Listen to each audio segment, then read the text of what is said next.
तो आज हम स्टार्ट करने आ रहे हैं क्लास 10th एक्सरसाइज 14.1 के पार्ट नंबर 3 पे। इसके हमने पहले ही कई सारे क्वेश्चन देख लिए हैं। पहले पार्ट में देखा था 1 से लेकर 8 क्वेश्चन, दूसरे पार्ट में 9 से लेकर 16, और अब बचे हुए जितने भी क्वेश्चन हैं 17 से लेकर 25 वो सारे इसी में डिस्कस करेंगे। तो देखो सबसे पहले क्वेश्चन नंबर 17 पे आते हैं। इसमें क्या बोला है हमें कि एक बॉक्स है जिसमें 20 बल्ब रखे हुए हैं, ठीक है। इसमें क्या है कि 4 जो हैं वो डिफेक्टिव हैं, यानी कि 4 बल्ब खराब हैं और बाकी बल्ब ठीक है। यानी कि पहली बात तो हमें ये देखना पड़ेगा कि कितने सही हैं, वो हम इस क्वेश्चन में भी यहाँ पे सोल्व कर ही लेंगे साथ साथ, ठीक है। तो सॉल्यूशन पे आए अगर सीधा प्रोबेबिलिटी हमें निकालनी है कि अगर उन सब में से हम लोग एक बल्ब निकालें तो उसमें प्रोबेबिलिटी क्या बनेगी कि वो डिफेक्टिव बल्ब ही बाहर आए, ठीक है। तो इसको सोल्व करते हैं। सबसे पहले प्रोबेबिलिटी निकालनी है, किसकी निकालनी है, पी लिखते हैं सिर्फ, probability of defective bulb, favourable outcome by total outcome. अच्छा, अब डिफेक्टिव हैं कितने, 4 हैं, ठीक है, डिवाइडेड बाय, अब यहाँ पे देखो टोटल कितने हैं, टोटल है 20, तो यहाँ पे 20, ये इससे कट हो जाएगा 1/5, यानी कि हर 5 में से एक बल्ब डिफेक्टिव होने के चांसेस हैं, ठीक है। ये हमारा पहला पार्ट हो गया। दूसरे पार्ट में आते हैं। इसमें क्या बोला है, suppose the bulb is not defective and is not replaced, now the probability of the bulb is not defective, ये हमें बताना है, ठीक है। इसमें क्वेश्चन में थोड़ा सा एक कंडीशन दे दिया हमें यहाँ पे। कंडीशन क्या है कि मान लेते हैं कि हमने जो बल्ब निकाला था यहाँ पे वो डिफेक्टिव नहीं है, मान लेते हैं कि वो डिफेक्टिव नहीं है, ये हमारी पहली लाइन है कि वो डिफेक्टिव नहीं है। फिर क्या बोला है, एंड नॉट रिप्लेस, उसको दोबारा से उसमें नहीं रखा गया है, यानी कि एक बल्ब को हटा ही दिया उन्होंने, यानी कि यहाँ से उन्होंने एक बल्ब निकाल दिया, अब 19 बचे हैं, ठीक है। तो अब प्रोबेबिलिटी बतानी है, now the probability of the bulb is not defective, कि जो बल्ब है वो नॉट डिफेक्ट मतलब नहीं डिफेक्टिव होना चाहिए, अब निकालिए उसमें प्रोबेबिलिटी। तो सबसे पहले क्या करना है, देखो इसमें क्या बोला है, नॉट डिफेक्टिव, तो पहले हमें देखने पड़ेंगे कि नॉट डिफेक्टिव बल्ब हैं कितने, ठीक है। तो प्रोबेबिलिटी ऑफ बल्ब जो कि हैं नॉट डिफेक्टिव, ये, ठीक है। तो इसकी favourable outcome by total outcome. अच्छा, इसमें हमने देखो यहाँ पे ध्यान से समझना क्वेश्चन को कि 20 बल्ब थे पहले हमारे पास, ठीक है। हमने क्या किया, उसमें से एक बल्ब निकाल चुके हैं जिसको हमने वापस नहीं रखा है, जो कि नॉट डिफेक्टिव यानी कि सही था, जो डिफेक्टिव नहीं था यानी कि डिफेक्टिव नहीं था यानी कि सही करेक्ट वाले में या फिर जो ठीक था उनमें से हमने एक निकाल दिया। तो अब उसके में पहले कितने सही वाले बल्ब थे, वो थे 16, क्योंकि 20 में से 4 चले गए, क्योंकि 4 तो डिफेक्टिव है वो तो हमें पता ही है। तो 16 बल्ब ऐसे थे जो बिल्कुल ठीक थे, ठीक है। अब एक निकाल चुके हैं तो कितने बल्ब ऐसे हुए हैं जो ठीक है बिल्कुल, तो वो हैं 15, सिंपल, बाय 19।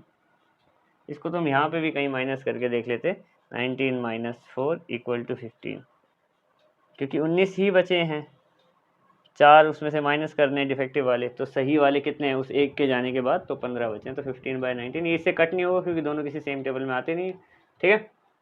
अब हम आते हैं इसके पार्ट नंबर 18 पे, ठीक है।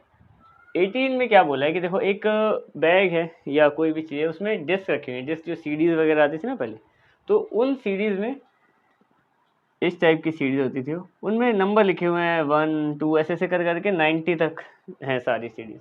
अब हम क्या कर रहे हैं कि उसमें से हमें प्रोबेबिलिटी निकालनी है, एक डिस्क निकालेंगे, तो 3 कंडीशन के हिसाब से उनकी प्रोबेबिलिटी बतानी कि वो क्या क्या आने के चांसेस हैं, ठीक है। सबसे पहले देखो probability of a digit 2 digit number disc, मतलब ऐसे हम कोई डिस्क निकालें और उसमें 2 डिजिट नंबर हों कोई भी, जैसे कि 57, 5 और 7 2 डिजिट है, 6 नहीं होना चाहिए वो एक ही डिजिट है, 2 नहीं होना चाहिए वो भी एक ही डिजिट, तो हमें ये निकालना है यहाँ पे, ठीक है। तो हमें क्या करना है, सॉल्यूशन प्रोबेबिलिटी निकालनी है इसकी, ये हमारा इवेंट है, इवेंट ये लिख देना तुम लोग, probability of an 2 digit number disc, ठीक है।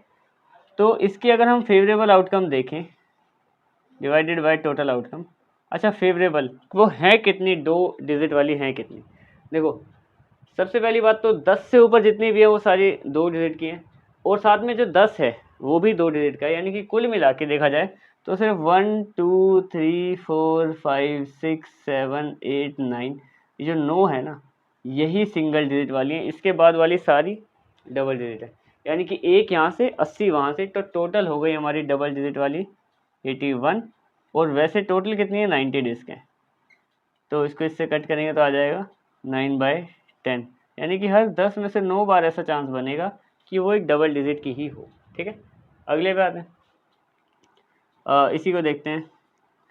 Probability of a perfect square number disc, मतलब एक परफेक्ट स्क्वायर नंबर डिस्क होनी चाहिए, मतलब ऐसा नंबर जिसको स्क्वायर रूट किया जा सके। ठीक है, या दो नंबरों को मल्टीप्लाई करने पे, दो सेम नंबरों को मल्टीप्लाई करने पे वो नंबर बनता हो। ठीक है, परफेक्ट स्क्वायर क्या क्या है देखो, इसी में अगर हम बात करें 1 से 90 के बीच में, तो 1 1 ज़ा 1, 2 2 ज़ा 4, 3 3 ज़ा 9, 4 4 ज़ा 16, 5 5 ज़ा 25, 6 6 ज़ा 36, 7 7 ज़ा 49, 64 और 81। तो परफेक्ट, क्योंकि इसके बाद 10 10 ज़ा 100, तो फिर 90 से ऊपर तो डिस्क है नहीं, तो 100 होएगा नहीं। ठीक है, तो ये सारे कितने 1 2 3 4 5 6 7 8 9, 9 ऐसे डिजिट हैं जो परफेक्ट स्क्वायर नंबर की हैं। ठीक है, तो उसके लिए हम निकालेंगे प्रोबेबिलिटी ऑफ, ये हमारा इवेंट है, of a perfect square number disc equal to favourable outcome by total outcome. तो 9 है जो परफेक्ट स्क्वायर नंबर, और टोटल डिस्क कितनी है 90, इससे इसको कट करेंगे तो 1/10 पे चला जाएगा। ये यहाँ पे भी ये 9/10 पे जाएगा 9 के टेबल में, तो 1/10, यानी कि हर 10 में से एक बार ऐसा चांस होगा कि जो डिस्क है हमारी वो कैसी आए, वो आए बिल्कुल एक परफेक्ट स्क्वायर नंबर। ठीक है, थर्ड पार्ट पे आते हैं। इससे देखो इसमें क्या बोला है हमें कि प्रोबेबिलिटी निकालनी है डिस्क वो डिवाइडेड बाय 5 से ही हो, मतलब 5 से डिवाइड होनी चाहिए, जैसे कि 25 आ गया तो 5 से डिविजिबल है, ऐसी ऐसी डिस्क होनी चाहिए। तो हमें यहाँ पे देखना पड़ेगा कि वो कितनी है। देखो 5 होता है, 10 15 20 25 30 35 40 45 55 50 लिखेंगे पहले, फिर 55 60 65 70 75 80 85 90, 90 से ज़्यादा हमारे पास वो नंबर नहीं है। ठीक है, इसमें तो 1 2 3 4 5 6 7 8 9 10 11 12 13 14 15 16 17 18 18 है। तो प्रोबेबिलिटी क्या है इवेंट की हमारी, ये number of disc that are divisible by 5, तो उसके लिए हम निकालेंगे favourable outcome by total outcome. कितने होगा, ये हो जाएगा 18/90, ये जाएगा 2 पे 9 के टेबल में, और जाएगा 10 पे, ये दोनों 2 के टेबल में जाएंगे, 2 1 2 2 5 10, यानी कि हर 5 में से ऐसी एक डिस्क हो सकती है हर बार जो कि 5 से डिविजिबल हो। ठीक है, तो ये वाला भी हमारा क्वेश्चन कंप्लीट हो गया। अब हम आते हैं इसके क्वेश्चन नंबर 19 और 20 पे। ठीक है, इसके क्वेश्चन नंबर 19 और 20 पे देखो, क्वेश्चन नंबर 19 में क्या बोला है, पहले 19 ही देख लेते हैं। A child has a die whose 6 faces show the letter given below, मतलब एक डाइस है जिसके जो 6 फेस है उनमें ABCDE और A लिखा हुआ है, इस तरीके से 6 फेसेस हैं। अब हमें क्या बोला कि उस डाई को एक बार उन्होंने उछाल दिया और प्रोबेबिलिटी बतानी है A आने की D आने की, ये दो क्वेश्चन पूछे हैं। ठीक है, तो सबसे पहले यहाँ पे सोल्यूशन लिखते हैं हम लोग, तो प्रोबेबिलिटी निकालते हैं पहले A आने की। देखो सबसे पहले प्रोबेबिलिटी ऑफ गेटिंग A, तो favourable outcome by total outcome, formula एक ही चलता रहेगा, इक्वल टू फेवरेबल है कितनी, ए कितनी बार है, एक यहाँ पे एक यहाँ पे, तो 2, टोटल कितने 6, ये कट गया इससे 1/3 पे, यानी कि हर 3 में से एक बार ऐसा चांस बनेगा कि ए आ जाए। ठीक है, दूसरा देखते हैं। अब यहाँ पे सेकंड पार्ट अगर हम इसका देखें तो प्रोबेबिलिटी निकालनी है डी आने की। ठीक है, अब डी आने की जो प्रोबेबिलिटी है यहाँ पे, उसकी अगर हम बात करें तो ये है favourable outcome by total outcome equal to डी कितनी बार है यहाँ पे, डी सिर्फ एक बार है। ठीक है, अगर ये सिर्फ एक बार है तो यहाँ पे आएगा 1/6 और यही हमारा आंसर हो जाएगा। जब भी दोनों में से कोई एक भी 1 होगा तो उससे आगे वो कटेगा नहीं। ठीक है, ये हो गया। अब हम आते हैं इसके क्वेश्चन नंबर 20 पे। देखो क्वेश्चन नंबर 20 में हमें क्या बोला है, सॉल्यूशन 20 क्वेश्चन जो है उसमें ये बोला है कि एक डाई ड्रॉप किया है, यहाँ पे मतलब एक शीट है उसके बीच में एक सर्कल बना हुआ है, यानी कि एक रेक्टेंगुलर शीट है और सर्कल बीच में बना हुआ है। तो अगर हम कोई भी चीज़ फेंकेंगे वो यहाँ भी गिर सकती है, यहाँ भी गिर सकती है और सर्कल के अंदर भी गिर सकती है, एरिया के हिसाब से डिपेंड करेगा। अब हमें यहाँ पे ये बताना है कि वो सर्कल में गिरे, इसकी प्रोबेबिलिटी क्या है। ठीक है, तो इसके लिए पहले हमें दोनों का एरिया पता होना चाहिए। ठीक है, क्योंकि इसका एरिया पता होगा और फिर टोटल का एरिया, तभी हम वही फेवरेबल बाय टोटल निकाल पाएंगे। ठीक है। जैसे मान लो सर्कल का जो भी है हिस्सा वो फेवरेबल है हमारे लिए, ठीक है, और जो टोटल जो भी है वो टोटल है हमारे लिए, क्योंकि जब हम रेक्टेंगल का निकालेंगे ना तो वो सर्कल के अंदर से होते हुए जाएगा, यानी कि फिर वो पूरा ही आ जाएगा, और सर्कल के टाइम पे सिर्फ सर्कल का आएगा इतना, ठीक है। तो सोल्व करते हैं, सबसे पहले एरिया निकालते हैं। एरिया ऑफ सर्कल क्या होता है फॉर्मूला, पाई आर स्क्वायर, पाई की वैल्यू 22/7। अच्छा ये डायमीटर 1 मीटर दे रखा है तो रेडियस होगी इसकी हाफ, 1/2 1/2। अच्छा इसको पाई में ही रखा है क्वेश्चन में, कॉम्प्लिकेट नहीं किया इसको, पाई को पाई रखो, तो ये हो जाएगा पाई/4 मीटर स्क्वायर। ये आ गया सर्कल का एरिया। अब निकालते हैं एरिया ऑफ रेक्टेंगल, भी निकाल लेते हैं। एरिया ऑफ रेक्टेंगल फॉर्मूला क्या है, L इंटू बी, और लेंथ कितनी है 3 मीटर इंटू 2 मीटर, ये हो गया 6 मीटर स्क्वायर। अब निकालेंगे प्रोबेबिलिटी। जब हमारे पास ये दोनों पता चल गए तो प्रोबेबिलिटी कैसे निकालेंगे हम लोग, प्रोबेबिलिटी कि वो ए में ही आके गिरे जो भी हमारे पास ये इवेंट है, favourable by total, favourable outcome by total outcome. अच्छा फेवरेबल कितनी है पाई/4, और इसको डिवाइड किससे करना है 6 से। अब यहाँ पे कन्फ्यूजन क्या हो सकता है तुम्हारे लिए कि यहाँ पे देखो पहले से ही हमारे पास 4 लगा हुआ है नीचे, और उसके भी डिवाइड में एक और डिवाइड है, ये दोनों ही डिवाइड हो रहे हैं ना। तो अगर तुम्हें दो तरीके से क्वेश्चन समझाऊँ, देखो जैसे अगर ये है 2/4 लिखा है हमारे, और यहाँ पे नीचे एक और इसके डिवाइड में आ गया है 5 मान लो, तो ये दोनों मल्टीप्लाई हो जाएंगे, यहाँ पे आ जाएगा 2/20, यानी कि एक तरीके से 5 भी डिवाइड में 4 भी डिवाइड में, तो आपस में मल्टीप्लाई में, तो 2/20 हो गया इस तरीके से, जो कि 1/10 आ जाएगा। और इसको सही तरीके से समझना है जो इसका प्रॉपर वे है, तो कैसे, देखो जैसे मान लो ये 2/4 है, इसके नीचे 5 लिखा हुआ है, तो इसके नीचे हम रफली 1 लगा देते हैं, 1 किसी के भी नीचे लगा देते हैं, ठीक है। जब हम इसको ऊपर लेके आएंगे, क्योंकि 1 से डिवाइड करने पे कोई फर्क नहीं पड़ता, अब हम जब इसको ऊपर लेके आएंगे ना, फ्रैक्शन को फ्रैक्शन के सामने लेके आएंगे यहाँ से नीचे से ऊपर, तो ये मल्टीप्लाई में आएगा रेसिप्रोकल होके, 1 ऊपर 5 नीचे। ये रूल होता है कि अगर डिवाइड के डिवाइड में दो चीज़ें हैं फ्रैक्शन में है, तो जब ऊपर आएंगी तो वो बदल जाएंगी। अब ये बदलने की वजह से तुम खुद ही देखोगे 4 और 5 वैसे भी सामने ही आएंगे, तो यानी कि यहीं पे मल्टीप्लाई होगा, यानी कि ये दोनों मल्टीप्लाई हो जाएंगे, तो आ जाएगा 6 4 24 मीटर स्क्वायर। इतना चांसेस है कि यहाँ पे कि वो सर्कल में आके गिरेगा, ठीक है। तो ये वाला क्वेश्चन भी हमारा हो गया। अब हम आते हैं इसके क्वेश्चन नंबर 21 और 22 पे, ठीक है। अब हम आते हैं इसके नेक्स्ट क्वेश्चन पे। देखो अब हम क्वेश्चन इसमें डिस्कस करेंगे 21, 23 और 25, ये जो आखिरी वाला क्वेश्चन है। इसमें ये तीनों मैंने इसलिए यहाँ पे लिखे हैं एक ही बार में, क्योंकि हमारे पास ना इसमें दो क्वेश्चन आएंगे 22 और 24, वो दोनों ही सिमिलर टाइप के क्वेश्चन, जिसमें दो डाई एक साथ थ्रो होते हैं, जिसमें 36 पॉसिबिलिटीज़ हैं, तो वो एक साथ ही हम सोल्व करेंगे। ये तीन छोटे क्वेश्चन है इसलिए मैंने एक साथ लिख दिया यहाँ पे, ठीक है। पहला क्वेश्चन क्या है कि 24 क्वेश्चन में एक बोला है कि एक दुकान है, उसमें क्या है कि शॉपकीपर है, उसके पास 144 पेन है। शॉपकीपर के पास कितने पेन है 144, ठीक है। अब यहाँ पे उसमें से जो 20 पेन है वो ख़राब है, यानी कि 20 पेन जो है वो डिफेक्टिव है। अब यहाँ पे एक लड़की आती है, इसका नाम नूरी है, वो पेन खरीदेगी और उसको चला के देखेगी एक बार, तो शॉपकीपर क्या करेगा, रैंडमली एक पेन उठा के देगा उसको। तो चांसेस बताने हैं पहले कि कितनी प्रोबेबिलिटी है कि वो बाय करेगी, दूसरा कितनी प्रोबेबिलिटी है कि वो बाय नहीं करेगी। इन दोनों की प्रोबेबिलिटी निकालनी है, बस इतना सा काम करना है हमें, ठीक है। तो देखो सबसे पहले solution, probability that she can buy, ठीक है। तो कितने चांसेस हैं, favourable outcome by total outcome. Buy कब करेगी, जब पेन सही होंगे। तो फेवरेबल कितने, देखो सही कितने हैं, इसमें से इसको माइनस कर देंगे तो हमारे पास सही आ जाएंगे 124 पेन है जो सही है, डिवाइडेड बाय 144, टोटल पेन तो 144 है। इनको 2 से डिवाइड कर देंगे तो आ जाएगा 62, ये आ जाएगा 72। हाँ फिर इसको फिर से 2 से डिवाइड कर देंगे, कट जाएंगे 2 पे, तो 31 और 36, यहाँ पे आ गया 31/36, यानी कि 36 में से 31 बार ऐसा चांस होगा कि वो खरीद लेगी पेन को, ठीक है। दूसरे का सोल्यूशन देखो, इसमें क्या बोला है कि शी विल नोट बाय, यानी कि बस ये जो पीई निकाला है हमने, ये प्रोबेबिलिटी ऑफ बाय निकाला है, इसका हमें नोट निकालना है। यानी कि जो पीई निकाला है हमने, इसका ई की जगह मैंने बी लिखा है क्योंकि बाइंग वाला है, इसका नोट निकालना है। तो क्या 1 से माइनस कर दो बस, 31/36, 1 एलसीएम 36 आ गया, यहाँ पे भी 36 आ गया, यहाँ पे 31 आ गया। अभी तक क्वेश्चन इतने कर लिए तो मैं समझ में आ ही गया होगा। ये आ गया 5/36। अगर 36 में से 31 बार वो खरीदेगी तो 5 बार ऐसे चांसेस बनेंगे कि वो ना खरीदे, वो चला के देखे और वो पेन ना चले, ठीक है। क्वेश्चन ये हो गया कंप्लीट। अब आते हैं इसके 23 पे। अब हम आते हैं इसके क्वेश्चन नंबर 23 में। देखो 23 में क्या बोला है कि अ कोइन टॉस थ्राइस, यानी कि एक कोइन को 3 बार उछाला गया है, ठीक है।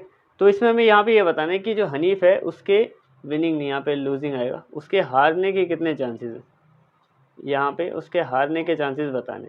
और वो जीत कब सकता है, क्वेश्चन में ऊपर ये लाइन लिखी हुई है कि वो सिर्फ तब जीतेगा जब वो सब के सब सेम आएंगे, या तो हेड हेड हेड आ जाए तीनों बार, या तो टेल टेल टेल आ जाए, ठीक है। तो इसमें हमें सीधी सी बात ये बतानी है कि उसके हारने के चांसेस कितने बनेंगे।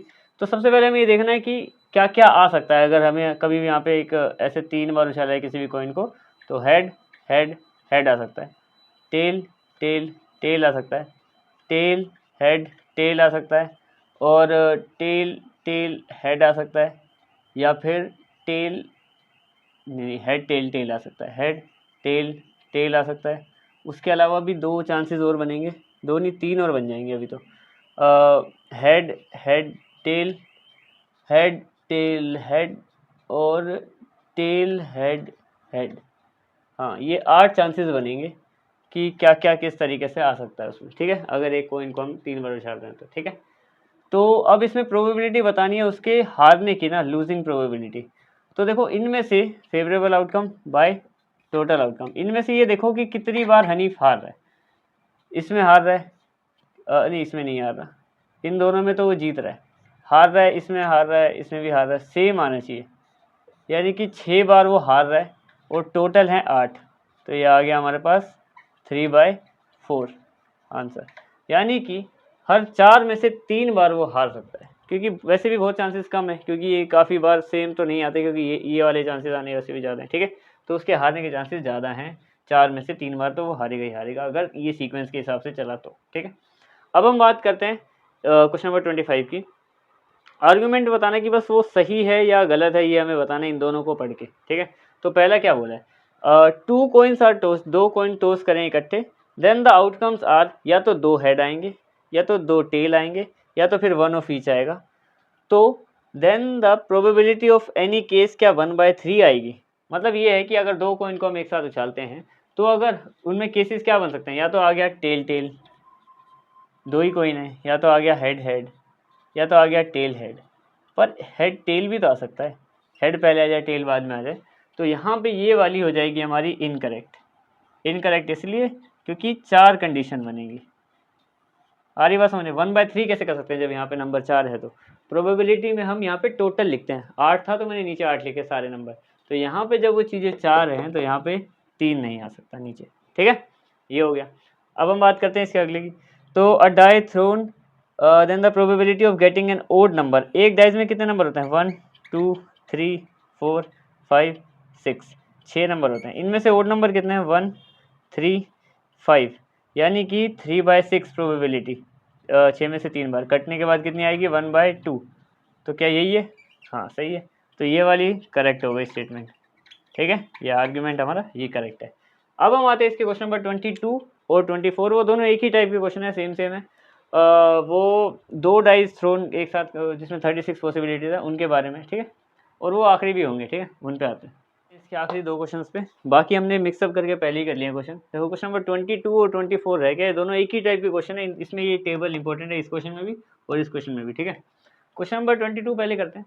इसमें क्या बोला है कि हमें a pair of dice thrown, मतलब 2 डाइस को एक साथ थ्रो किया है तब भी यही आएंगे। और इसमें लिखा है कि 24 क्वेश्चन में कि एक ही डाई को 2 बार थ्रो किया आएंगे तो तब भी यही, ठीक है। 2 को एक साथ करेंगे तो 1 1 1 2 1 3 इनमें से कोई भी आ सकता है, और एक को 2 बार करेंगे तो भी इनमें से कोई भी आ सकता है, ठीक है।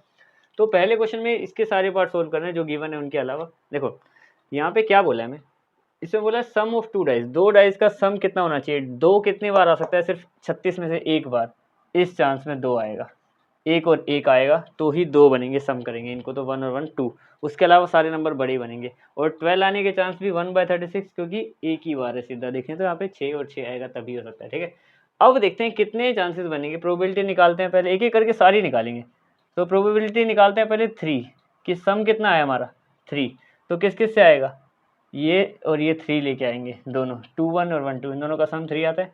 तो ये 2 बार हैं 36 में से, तो 1/18 हो गया कटने के बाद, ठीक है। तो इसका आंसर आ गया 1/18। प्रोबेबिलिटी निकालते हैं 4 की। 4 देखो 4 कितने सम से है, इससे 4 आएगा, इनको कट लगाते चलते हैं, इससे 4 आएगा, इससे 4 आएगा, इससे 4 आएगा, 1 3, ये हो गया 3 नंबर, तो ये हो गया 3/36। इससे अगर हम इसको कट करेंगे तो 1/12, 1/12 आ गया यहाँ पे हमारे पास इसका आंसर। ठीक है, 5 की बात करें तो 5 किस किस से आएगा, 1 4 5 होता है, 2 3 5 होता है, 3 2 5 होता है और 4 1 भी 5 होता है, इन चारों से। यानी कि P5 अगर हम निकालें तो वो आएगा कितने, 4 है ना, 4/36, यानी कि 1/9, 1/9 आ गया यहाँ पे।